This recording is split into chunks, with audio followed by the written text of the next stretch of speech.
And I figured I'd share one of my insane crypto conspiracy views with you guys in like less than 5 minutes as to why Bitcoin prices are moving right now after the halving, the ETF, all this stuff, all the money flowing in. I'm not even going to get into all that shit. I'm just going to stick to the theory. Stay with me here. Grayscale was the biggest one. God, they had like 50, 60 billion. I'm just rounding. It's a big number. They've lost half of their holdings because they didn't lower their fees. Their fees are 1.5%. Well, everybody else's fees on these new 9 are like less than 0.2%. I mean, everybody's averaged around, I think, 0.15 an eighth. So why are they 10x higher? And they've lost like either 20 or 30 billion in AUM because they were the only game in town since 2014. They thought they could get away with it? I don't think so. I think this was a dirty backroom deal. And give me less than 5 minutes, pitch it to you. Barry Silbert, he's the owner of Digital Currency Group, the parent company of Grayscale Bitcoin Trust. These guys are the flagship. They've been in the game since 2014. Nobody does it better. Time in the game, brand name, all that. Okay, so why don't they lower their fees? They're 10 times higher. I mean, at least cut it in half, right? Stay with me. Barry owns Digital Currency Group. Barry got his money from an Asian businessman who, let's just say, had suspected ties to some very traditional, possibly dangerous Asian families. He did very well. He's a young man. He's a crypto billionaire. I think he's worth about 4 billion, 3 billion. Anyways, Digital Currency Group has their tentacles in everything for investments. They own Grayscale. They also owned Silvergate Bank. That blew up when Silicon Valley Bank blew up. Now, Silvergate had a payment transfer system that the Fed wanted to use for FedNow. They stole it from him, pretty much. Silvergate wasn't insolvent. They just took that bank. Barry was caught up in lots of lawsuits in the bear market through Digital Currency Group. He was their chairman. And big lawsuit with Gemini, the exchange in New York. Smash the like button if you're a Gemini. Anyways, they were suing the shit out of him because they had lent them money and now they can't pay their customers back.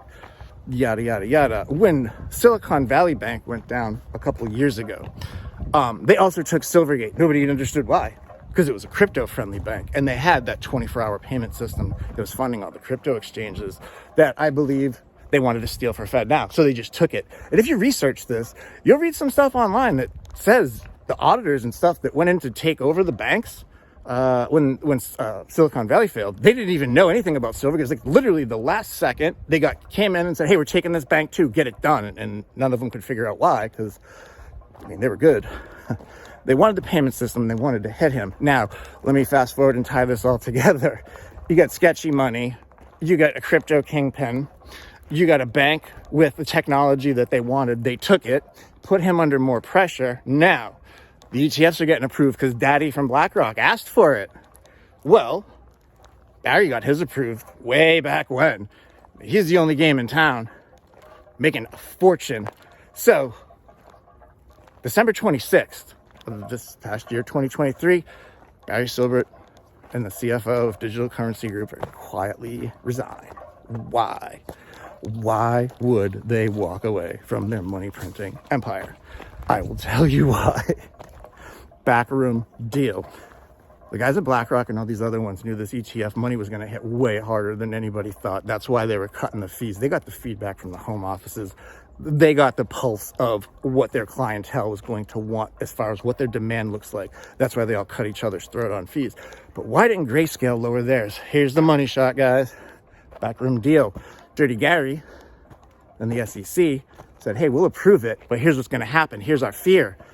We got that Bitcoin halving coming up, and the floodgates are going to open, and all this money is going to pour in. The price is going to go ridiculous. You're going to hurt retail. So we, as a safety measure, want you, Grayscale, to keep your fees locked where they're at. So money flows out of you into cheaper fees. It's just redistributed, but it's going to offset the demand in the market with the selling." Connect the dots. They don't like where the money came from. They don't like what he was doing with banking because they tried to cut off all the cash taps to crypto and they wanted their tech. They got the thing approved, but to get it done for the greater good and everybody making money, you guys got to agree not to lower your fees because we don't want to overspike the demand, and that selling will offset the initial demand.